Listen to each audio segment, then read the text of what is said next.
Hey, it's Craig Syracuse, and welcome to another episode of Walk in Faith, the show where we go beyond the image and we discover who our guests really are. You might know them from TV, the big screen, or even the world of sports, but do we really know who they are as a person? Do we know what motivates them? Do we know what inspires them? Well, that's what we're here to find out. August Turak is a successful businessman, entrepreneur, and author, and he credits much of his success to a group that might seem very surprising, the Trappist Monks. On this episode, he shares with viewers the crisis of faith that first brought him to Mepkin Abbey, and how his time spent with the monks helped him rediscover his purpose and led to his two books, Brother John and Business Secrets of the Trappist Monks. Stay tuned and walk with us.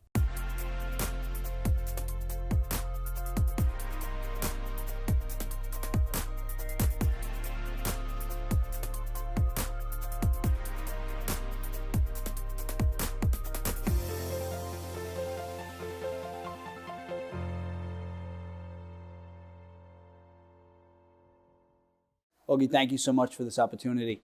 You've had such an interesting career. I mean, you had startups, it was Yext, you worked at MTV, a professor, a motivational speaker, an author. I mean, I don't know what you haven't done, but tell me, what was the inspiration behind this book? Well, we're talking about Brother John. Brother John was inspired, like so many of the happy accidents. And one of the themes of my other book, Business Secrets of the Trappist Monks, is happy accidents, and how when you're on a spiritual path, these things kind of happen to you. Well, anyway, the inspiration was that my college students at Duke called me up one day and he said, there's this contest. The Templeton Foundation has this contest and you ought to write something for it, And so the other guys were kind of goading me, these kids from Duke. And I looked it up and it was 3,500 words or less. What is the purpose of life? And I'd never written anything before in my life. And I was looking at the rules and it says previously published material, professional writers, international. It's been going on for a year and a half. I have 2 weeks, 10 days really to do it. And so they're saying, you can do it. So I sit down and I try to do it and I wasn't getting anywhere. And then another one of my college students asked me about it. And I said, no, I'm not getting anywhere. And he said, why don't you just write up that story about Brother John that you're always telling us all the time? So that was the inspiration. I think a lot of the times especially when those students used to get on my nerves a lot. And I think, oh my God, I'm putting everything into them. And, I really wonder if the Lord notices, am I getting anything back? And then I think, oh my God, so many of the cool things that have happened to me have come because the students. So anyway, the inspiration for Brother John. Anyway, I whipped this thing together in 24 or 48 hours. I take 48 hours to edit it. I send it in at the deadline. And I remember thinking to myself, this isn't going to win. Mm-hmm. It's too religious. They're not going to like that.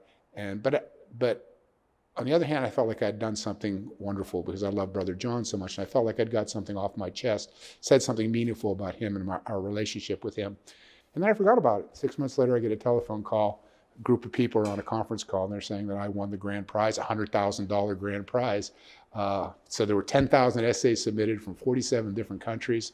And I won the grand prize. That's amazing. It's a fantastic book. So it's so beautiful. What inspired, you had the conversation with Brother John. What inspired you to write the book? What took place during that conversation? Can you tell us a little bit about it? Well, actually, it was not a conversation. It was an experience. So it was Christmas Eve, 1996. Again, to refresh memories here, I was down there going through a horrible crisis. I was spending a whole month at Mepkin Abbey. And Christmas Eve is nothing special about Christmas Eve in a monastery. You get up at 3 o'clock in the morning, just like you do every day. Start going to church at 3:20. Then you go to work. And the only big difference is that instead of going to bed at 8 o'clock at night after Compline runs from 7:30 to about 8, you stay up because now there's going to be Christmas Eve Mass that starts at 8:30 or 9, depending on the year. And then it goes for about 2 hours. And then after that, you have a little party, which is extremely rare at a Trappist monastery. So you have some cookies and apple cider and things like that, and you say Merry Christmas. So we went to Mass, and after Mass we went over to the refectory for this little party, and I'm dead on my feet. I'm just absolutely exhausted. I'm up since 3 o'clock in the morning, and working and praying. And so now all I want to do is get to bed, and all of a sudden I head for the door, and it's pouring down rain. It's 38 degrees outside, Christmas Eve. And I think, oh my God, I forgot my umbrella. And I'm gonna have to walk all the way back to my room in the rain, and I'm gonna have a wet surplice, and I gotta get up for Mass again in the morning, and I'm gonna have a soaked and wet surplice. So I walk over, open the door, and the light pours out from the door, and it is like like a halo around this figure standing in the rain under an umbrella. And I squint, and it's Brother John. And I said, Brother John, what are you doing? And he says, I'm here to walk those people who forgot their umbrellas back to their rooms. So we start off under this umbrella, and I'm just blown away. This guy he's the foreman. He gets up at like 2:30 in the morning, so he makes coffee for everybody. He works like a dog all day long, running around, and the phones ring all night. You've seen John? Is it John? John, So he's either supervising or working. He's extremely devout in terms of his observance of the religion. And here he's got one party a year, one chance to eat some cookies, and he prefers to stand outside in 38-degree weather in the rain in case some bozo like me happens to come out and forgot his umbrella. And so to me, this was extraordinarily confrontational, because why am I not like this? Why are we not all like this? Because it was obvious to me, I knew Brother John by this time. Nobody was happier. Nobody was more at peace. Nobody radiated holiness more in my whole life than this man, Brother John. So what did he have that I didn't have? What's he got that I ain't got? And maybe I don't have what it takes. So so I don't want to give away any more of the story. So that's what triggers the rest of the story, only to say that it has a tremendously uplifting ending to it. But the cool thing also is what I eventually ended up doing is, over the years after 2004, first of all, the essay was reprinted in the Best of Catholic Writings and the Best of Christian Writings with their anthologies. And that, of course, led to me writing an article for Forbes, which led to my book, Business Secrets. But in the meantime, I'd get these letters every once in a while from people saying that Brother John had helped them through the death of a child, or had helped them through a horrible divorce. And then a year ago, August, it'll be 2 years this August, a man showed up at my door, executive vice president for BB&T Bank, to tell me that his wife had just walked out on him. And he was madly in love with her, and she'd walked out on him, and he'd went into a spiral and became almost suicidal. He was Catholic. He was from Peru, actually. But he still almost became suicidal. Somehow or another, he stumbled on my essay, Brother John. That helped him feel like there was some hope. He ended up going to the monastery. The monks took him in for a month. That turned his life around. And he drove all the way to Raleigh, North Carolina, like 6 hours from his home, to thank me for writing Brother John. And I said to him, this is tremendous. I mean, I'm very flattered. I'm very, very humbled, especially because you're not the first person, but I'm also feel guilty. And he said, why would you feel guilty? And I said, because I've got a candle under a bushel basket. I've got to get it out there. So as soon as he left, I talked to Melissa, who runs my nonprofit. I said, Melissa, we got to do what we've been kicking around doing. So you have a 3,500-word essay. How do you turn it into a book? What if it was an illustrated book? What if I got an artist? And then the Lord sent me this Irish Catholic artist, Glenn Harrington, who said, yes, I'll do 22 oil paintings, and we'll do the book together with the essay. And then I think, wow, I don't know that, to this day, by the way, I've never met Glenn Harrington, the artist who did all these paintings. And I said, well, how do I know he's any good? How do I know what I'm doing here? So I called my nephew, who works for Scholastic in New York here, and I said, can you find out something about this Harrington guy? He's very devout, and he thinks it's a great idea because he never gets to do anything religious. He said, you can't do anything art and religion today, And so he really wants to do it. So he calls me back. He says, he's famous, Augie. He's done 400 books. Wow. We pay him $10,000 to do one cover for one book for us. All the top publishers use him. So God bless, he steps forward. He does 22 oil paintings of Mepkin Abbey and Brother John and the monks. And we put that together. And so all of that came out of a man standing outside on the umbrella. Fantastic story.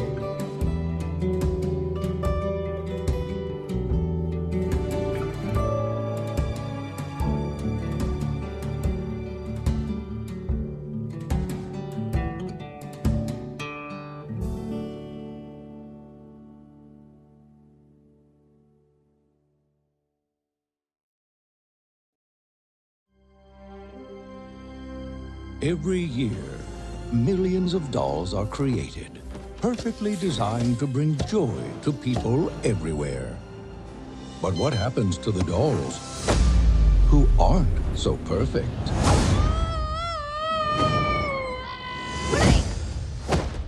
Welcome to Uglyville, friend. Wake up, Moxie! I've always believed the big world is real. I know I'll find the perfect kid for me, but I'm starting to wonder, with no evidence, no proof, what if it's not true? Find your own truth. Come on! Wow. Guys, what if this is the way to the big world? How do we get up there? Hey, anytime now, guys.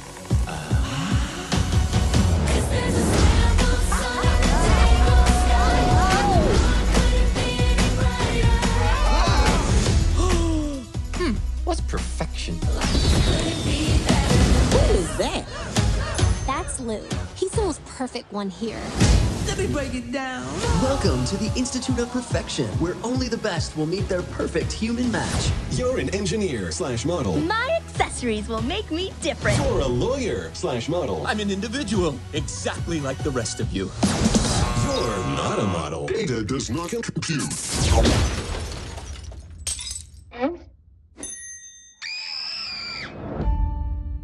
Do you honestly think your little band of sock puppets stands a chance here? It's probably better if you just go back where you belong. Show them who you are. Are we really not good enough for the big world? No, our flaws make us unique. Ew. Those are all worth fighting for. Open up their eyes. You do know that Lou is gonna make it super hard for you. Well, I say bring it on, Louis. Open every door on your destiny. Live as if you are what you were and you'll always be unbreakable. We can be pretty lovable. Bless their ugly little hearts. Getting crazy, getting loose.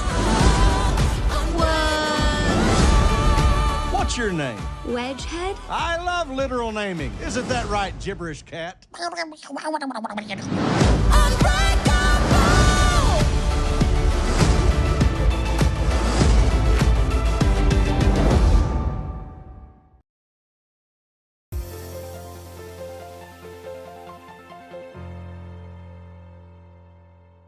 Now, usually you don't meet someone that takes that step to live in a monastery. What was the motivation behind that? And what was it like? I mean, I've only been to a monastery once, right? We had the opportunity to be there, but tell me what it's like. Well, first of all, let me real quickly tell you, another unhappy accident. What most people, myself, I thought was unhappy. My college students back in 1996 coaxed me into going skydiving as a team building exercise. Again, these Duke kids. And so I said, okay, but I was afraid to tell them I was too old to go. I was brave enough to jump out of an airplane, but not brave enough to tell them I was too old to be jumping on airplanes. Anyway, I jump out of an airplane and I smashed my ankle, and compound fractured the tibia and the fibula. I'm in the hospital for a week, and I started having all these panic attacks and tremendous depression. And it's the launch of what I came to call, and I mentioned it in my book, my 2-year dark night of the soul. And right then, again, another call. So a few months after I got out, I was still very, very severely depressed. The panic had gone away, but I was very depressed. And I get another telephone call from another one of my students, Josh Skidlark was his name, not that it matters. And Josh says, I'm taking your advice. I'm doing something meaningful with my summer. I said, well, what are you doing? And he said, I'm at the Trappist Monastery of Mepkin Abbey. I'm a monastic guest, which means I wear a habit, get up at 3 in the morning with the monks, pray with them, work with them, do everything that they do. And all of a sudden I just blurted out, I got to come. Wow. And something was speaking to me that my salvation for what I was going through was there. And he said, let me go ask Brother John. And that was the first time I ever heard Brother John's name. And a couple minutes later, he comes back and says, Brother John says, come on down this weekend. So I went that weekend, I was blown away. Went the following weekend, then the following weekend. And then I applied to become a monastic guest. And it was the Christmas of 1996 that I went down there for a month. When the episode between Brother John and I under the umbrella, which led 10 years later to the essay that won the Templeton Prize, happened. So to answer your question real quickly, first of all, we're talking about the Cistercians, the order of the Cistercians of the Strict Observers. They're called Trappists, but that's their real name, OCSO. They are a part of the Benedictine tradition, though. So as Benedictines, it's ora et labora, prayer and work. And as I point out in Business Secrets, for a Trappist, prayer is a form of work and work is a form of prayer. So really what they do is they're a contemplative order though, so prayer is very much at the center of their life. They do go to church 8 times a day. They chant the Psalms and do all the things that St. Benedict advocated. They also have private reading, what they call Lectio Divina, and meditation. But they also work. They always have some kind of a business they run because they have to be self-supporting. And that's what inspired, of course, Business Secrets of the Trappist Monks. That's a great story. So now, prior to that, prior to the skydiving, did you have a strong connection to faith? It's an interesting word to say, did I have a strong connection to faith? When I was in college, I went through a process of, I grew up Catholic, I grew up the oldest of 8 children, altar boy, choir boy, the whole ball of wax, as we used to say. But when I wanted a scholarship to go to prep school. By the time I hit college, I was, for a brief period of time, I was actually an atheist. And then I found out that it was intolerable. You know, Carl Jung one time said, whether God exists or not is a legitimate question. That man needs a God is an irrefutable fact. And I found that out. It was not a very happy atheist. So I went on a spiritual quest, you know, in a lot of ways it was a philosophical quest to begin with. You know, what is the purpose of life? What is the meaning? Is there a God? How would I know if there was a God? How do I know whether I'm kidding myself or not? What is the difference between faith and belief? And interestingly enough, I was at college at the time and I decided I'd drop all any ideas that I would do anything for my career, and I would just take classes that I thought would help me answer these questions that were bugging me. And I remember actually thinking, well, I'll be a couple of semesters, 6 months or so, I'll knock this thing out. Well, and I'm still, yeah. So anyway, I launched on a spiritual path right from there. I was a spiritual seeker. And, but as I mentioned in my book, I make a distinction to this day between belief and faith. I was never comfortable as a believer, but I always had a tremendous amount of faith, because to me, faith is what, belief is kind of the thing that you do when you're kind of resting. But faith is the kind of thing that you work at. You're constantly working at trying to find God. I was a seeker of God. I agree. Especially faith is something that I think we all work on.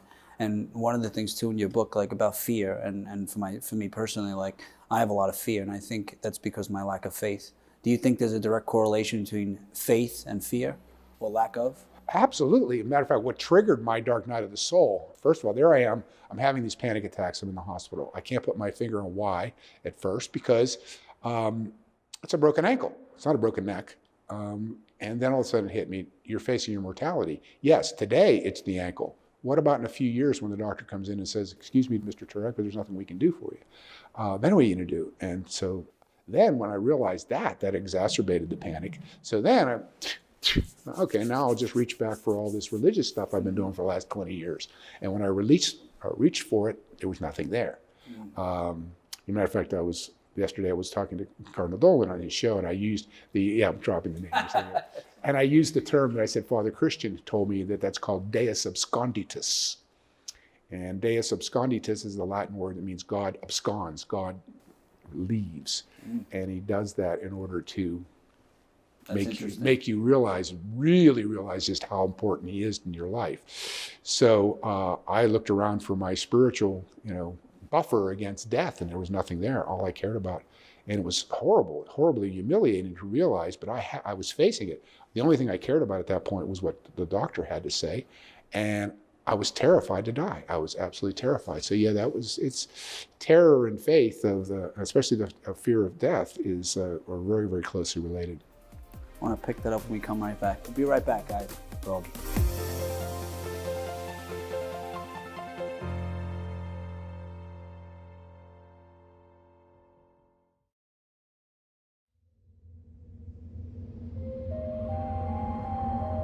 This summer, you're invited to a magical place where weird is celebrated, strange is special, and beauty is more than meets the eye. Good morning, Uglyville! Hello, gorgeous. Let's check out how you look today. Short and stubby teeth out on full display. You're pinkish red, got this thing on your head, and whoa, girl, you couldn't look better. 'Cause there's a scrambled sun in the day glow sky, and the mood couldn't be any brighter. And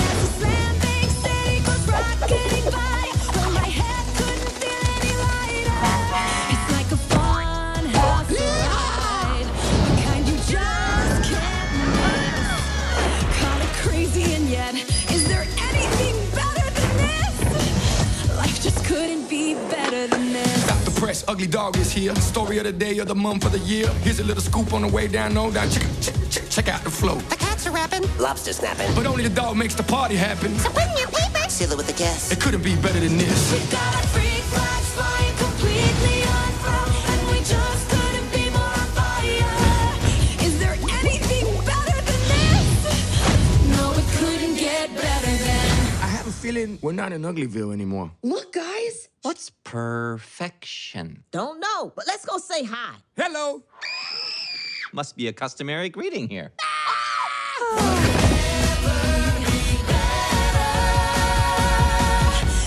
Couldn't be better than this.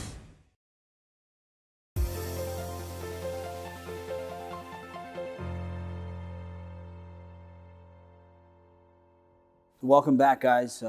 So, Augie, you mentioned something about how, I think you said God at some points will leave us, right? Mm-hmm. And I was reading something how, God will chase us down at some points in some parts of our lives. But then it's our job, like you said, he walks away. He'll chase you down, he'll walk away, and then it's your job to learn to read scripture, to learn about who he is, and really chase him down, to work towards that relationship.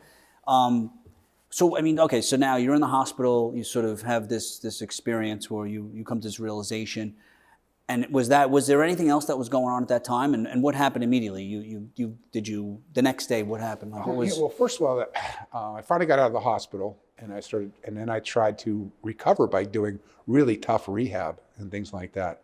And interestingly enough, and this is a number of people said my next book should be about my 2-year dark night, because all these strange things started happening to me. But one of the, now in retrospect, really cool things that happened to me, it was very disconcerting at the time. I was at the gym, and I'm working out really hard on the Stairmaster, trying to throw off this despair. I got this sense of just being sucked down. What I didn't realize, and to jump ahead, is I was being sucked down to God. Mm-hmm. But it didn't feel that way. It felt like I was being sucked down into something terrible. And I'm fighting against it, so I'm resisting. And anyway, I'm on the Stairmaster, and I'm going like crazy, and all of a sudden I hear this voice. And the voice says, "Not feeling too good, are you, Aug?" I whirl around, and there's this guy standing there with this long hair. He was in his 40s. I knew him from the gym. He was like one of those, as the kids would say, he was a hi-bye friend. They talk about hi-bye. They're hi-bye friends. I have those friends at the gym. So he was a hi-bye friend from the gym. And so at first I thought, it's none of your business how I feel. What are you doing? And then I thought, I was just too tired. I was exhausted. I just nodded. He said, "Yeah, feels like your heart's broken, don't it?" And I thought, my God, that's exactly how I feel. And I felt for the last 6 months. And I never had the words for it. That's exactly how I feel. And I nodded again. He said, "In AA, we call it the soul hole." He said, "I'm here to tell you that you're in for 2 years of so much hell, you're going to be wishing you was never born. But you're going to come through to the other side, and God's going to be waiting for you, and you're going to like yourself a whole heck of a lot more than you do right now." And he said it to you in the gym. And he said this. And you've never really spoken to him before. Never had spoken to him. So then he turns around. Interestingly enough, his name was Hugh. I couldn't even remember his name. So the previous time he had said to me, "Just remember, hey Hugh, hey Hugh, hey Hugh." That's how you'll remember my name. And that's all I knew about him. I never saw that man again. To this day, I have never seen that man again. Did you ever try to reach out to him? Or I don't even know how I would reach out to him. I went to the same gym. He just never came back. And I saw him every day, and then I never saw him again. Amazing. And almost 2 years to the day later, I had a spiritual experience which made his whole prophecy completely come true. So for that 2 years, I was having all these kinds of experiences. But one of the most devastating, I remember St. John of the Cross saying that one of the most difficult, the final trial on the ascent to Mount Carmel, where he's talking about the mystical path to God, he says, is when you become so convinced of your own sinfulness that you fear that even God couldn't save you. And I remember when I got really close to the end, one of the most devastating things I had to face was that all these years that by this time, this is 1998, I've been on a spiritual path since 1972. I had to face the fact that I'd been running away from God, not running towards him all those years. So what I realized was that I had been cleaning up for the maid all those years. I've been saying, wait until I polish myself up. I'm not ready to meet you yet. And of course, in retrospect, I look back and I said, oh God, that's what St. John of the Cross was talking about. That's interesting. So anyway, I think a lot of the times is that we do think we're seeking God when we're actually bargaining with him. We're actually kind of running away, saying, not yet. Well, what did St. Augustine say? Lord, make me celibate, just not yet. It's interesting how you say too, how like we wait for a specific time to come to faith or even to make donations, and God wants us where we are. I mean, He wants us, with our sin, with our faults. There isn't a perfect time for anything. Right. It's fascinating. I mean, especially for you looking back, you could see how all of these things sort of connected to where you and led you to where you are. And you use some analogies and references from films, like Right. Devil Loves Prada, which is an interesting one that you use, which I think is one of your favorite films. Mm-hmm. How you say how she went through all the adversity and the trials and tribulations, and that was all part of God's plan. Mm-hmm. But sometimes in the moment, it's difficult for us to see God's plan because we expect it to be a certain way and to play out a certain way. And I think it's also important that we don't see its plan, because then you get more spontaneity. It's kind of like when a psychologist, there's a pretty famous psychological experiment to test for leadership ability. It's just one thing. And what they would do is they would hire college students or whatever, and they would say, listen, we're going to pay you $50 an hour, and all you got to do is answer these questions. Some guy's going to give you a survey. So they bring them in, and they sit down. There's a guy in a white coat, and he starts to ask them a couple of questions. All of a sudden, the phone rings, and he says, "Oh, excuse me, I got to run. I'll be right back." And he never comes back. So the psychologists are, how long do you sit there? Are you willing to sit there for 5 hours or 5 minutes? And interestingly enough, the people who are the impatient ones, the ones that get up and say, what the heck's going on? They're the ones that correlate highest with having leadership ability. Somebody who's willing to sit there for 2 hours correlates not very well. Now, if the psychologist tells you, this is just an experiment to see whether you'll sit here for 2 hours or not, nobody's going to sit there for 2 hours or not. If you can see God's plan at all times, then you don't act authentically. You don't get reality. It's like, I always say I wanted my life to be an adventure when I was starting out as a kid on my spiritual path. I said, it's not an adventure to go on a Ferris wheel. Mm-hmm. It could be a thrill, but you're completely and utterly safe. There's a plan. You know that the thing's going to go around for 5 minutes and they're going to let you off. If you want a real adventure, you got to kind of get away from the plan and be a little bit more unsure of exactly what's going on. And I think that's one of the reasons why God works the way He does. Kierkegaard said that the problem with life is we must live it forward, but only understand it backwards. It's interesting. And that's also what comes to faith too. And I think God reveals certain things to us when it's necessary. Like He gives us visions, or a vision within us, or He speaks to us softly. And if you listen to that, and you could sort of figure out His plan, like you could see the end, but you can't see the middle, but the beginning. Well, I think that the words I like to use is, in Business Secrets of the Trappist Monks, I came back to this at the end. I talked about Kierkegaard. The problem with life is you must live it forward and only understand it backwards. I said, I'm a good planner. All my life, I've been a really good planner, and I've enjoyed planning. If you get me in business, push the first valve down, the music goes around, I love it. And I'm good at it, but I never had a plan for my life. I said what I had was a mission. See, I think what God really provides us with, if we're listening, that's where the whole hero's journey, what's the first stage of the hero's journey? The vocation. This is when the hero gets his mission. But the mission is a direction. Mission is a huge thing. A plan is by Thursday I'm going to have, eaten 5 pizzas or whatever. That's a plan. And I think God reveals Himself more in giving us the mission that we're supposed to live, more so than trying to spell out every single detail of what we're supposed to do day after day after day. I always think of it as the assignment. So we're born with an assignment, and it's our job to figure out our gift. As St. Paul said, work out your own salvation in fear and trembling. That is, and Buddha even said the purpose of your life is to figure out the purpose of your life. But what I always say, I get a little dogmatic in both Brother John and in Business Secrets of Trappist Monks, because I don't say we don't all have a different mission. We all have the same mission, and that mission is to be transformed from selfish people into selfless people. I love that. And in the religious sense, of course, that's St. Paul talking about kenosis, about the self-emptying of Jesus, and of course Thomas A. Kempe in the Imitation of Christ. We're supposed to imitate Jesus by self-emptying ourselves, and that's selflessness, to become more selfless. So everybody is here for the same reason, to become more selfless. Now, how we do it, whether we're a doctor or a lawyer or somebody like you doing television, that's where the diversity comes in. That's where the different planning kinds of stuff come in. But the mission of all people is to be transformed from a selfish person into a selfless person. What I don't add there, what I'd like to add, I'll add it here today, is that if you disagree with me, you're just wrong. Because then, of course, I go and try to prove it. You could say that here in the church, it's fine. Yeah. So I try to prove it in all the analogies and the hero's journey and all the other things that I talk about. Augie, thank you so much for this. Thank you so much. God bless friend. you. It was a great Thank time with you. Thank you very much. Enjoyed it. Hope you guys enjoyed today's episode of Walk in Faith. Tune in next week for the continuation of Walk in Faith with Augie Turak.